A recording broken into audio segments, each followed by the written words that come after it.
Сәлем достар, бүгін сіздермен бір өте жақсы жаңалығымен бөліскім келіп отыр.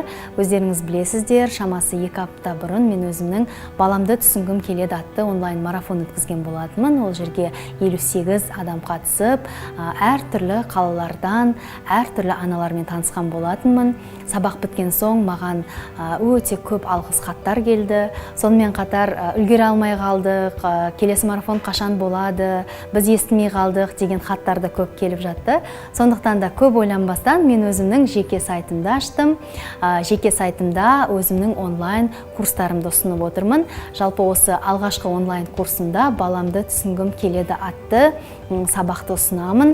Бұл жерде сол марафонда айтылған 5 тақырып толық қамтылады. Егер қызық болса, сайтқа кіріп, тіркеліп, менімен жақынырақ таныссаңыздар болады.